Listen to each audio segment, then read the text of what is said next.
Hey, welcome to Smart with Screens. I'm Schnelle Acevedo. I am a current mom blogger and digital literacy educator here in Brooklyn. I spent 14 years creating campaigns that were designed to keep you scrolling and clicking for companies like Disney, Netflix, and Amazon. Now I'm pulling back the curtain on how it all works so parents, educators, and young people can navigate the digital world with their eyes wide open.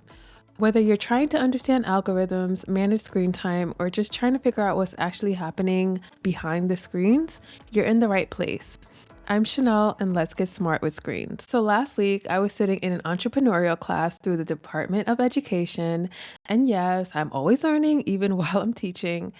And I met someone who's developing an AI app specifically for neurodivergent kids.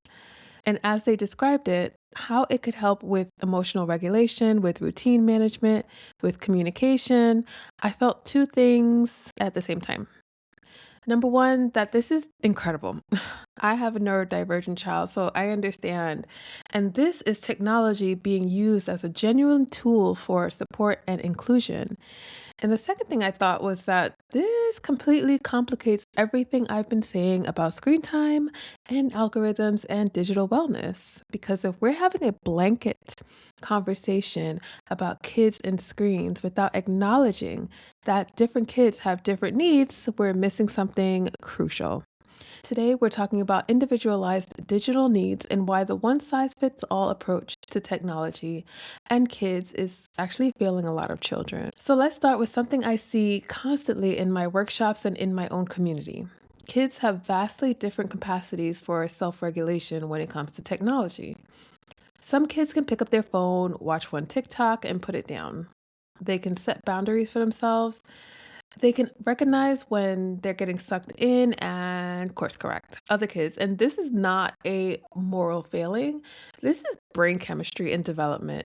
So they struggle with this immensely. The dopamine hit from notifications, the variable reward schedule of scrolling, the FOMO, it overwhelms their ability to self regulate. And I've dealt with this firsthand. And here's what we're doing wrong: we're creating rules and policies as if all kids are in that first category, or as if all kids are in that second category, depending on which panic we're responding to. We either say kids need to learn self control and leave them to drown, or ban everything and don't teach self regulation at all.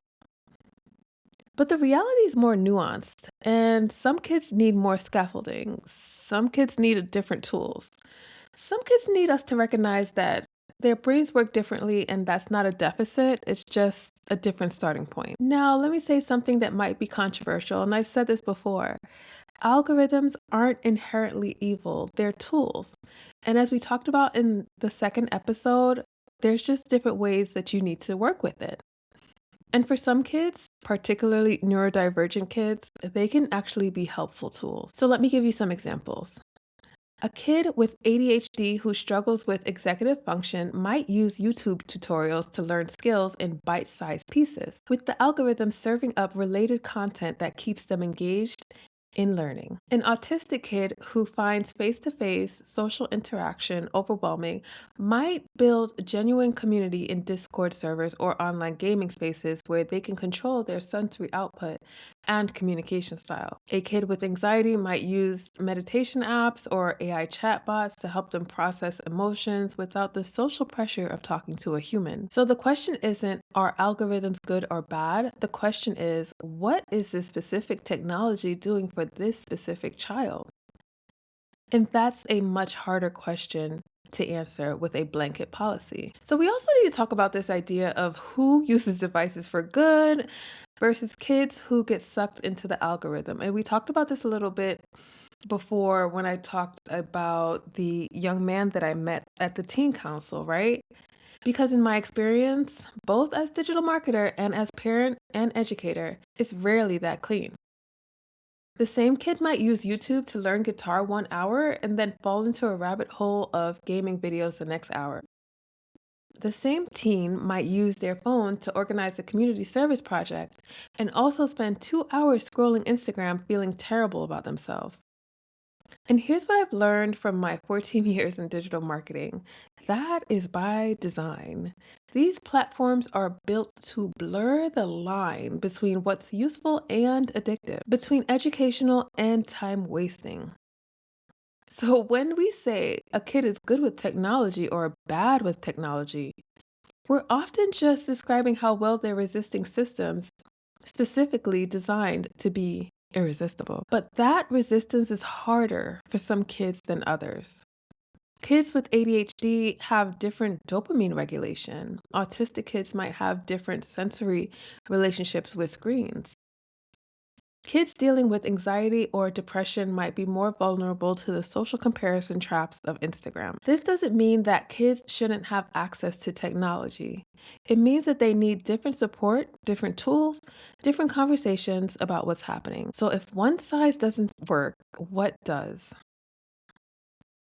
For parents and educators, instead of saying all kids get X amount of screen time, we need to ask, what is this child using technology for? How does this child's brain work? And what do they need? Are we seeing signs that this child is struggling with self regulation? For some kids, that might mean strict time limits with visual timers and accountability. And for other kids, that might mean teaching them to notice their own patterns and checking in with themselves. For neurodivergent kids, it might mean recognizing that certain apps are actually assistive technology. They're not extra screen time, they're tools for functioning. And for schools, instead of phone bans, what if we asked, what do different students need? Maybe some students need phones completely removed to focus. Maybe some students need access to specific apps for learning or emotional regulation. And maybe some students need to manage their phone use with support because that's just a life skill that they'll need. Now, I want to be honest about something. This individualized approach is really hard to implement. It requires parents and educators to pay attention to each child, to have ongoing conversations, to adjust as kids grow and change. It's much easier to have a rule: no phones until 13, 1 hour of screen time, phone bans at school. And in some contexts, like a classroom with 30 kids, individualized approaches may not be feasible all the time. But I think we need to at least acknowledge that kids have different needs. We need to stop treating digital wellness as a one size fits all issue. Because when we don't, we end up with policies that help some kids while harming others. We end up with conversations that leave out neurodivergent kids, kids with mental health challenges, kids whose relationship with technology is fundamentally different from the typical kid that we're imagining. The digital literacy conversation needs to get more complex. We need to talk about neurodivergence. We need to talk about self regulation capacities. We need to acknowledge that for some kids, technology is genuinely assistive, not just recreational. And we need to be willing to say that I don't know the right answer for every child. Instead of creating blanket policies that feel like we're doing something but might actually be making things harder for the kids who need the most support. If you're a parent of a neurodivergent child or if you're a neurodivergent yourself, I'd love to hear from you. How does technology help? How does it hurt?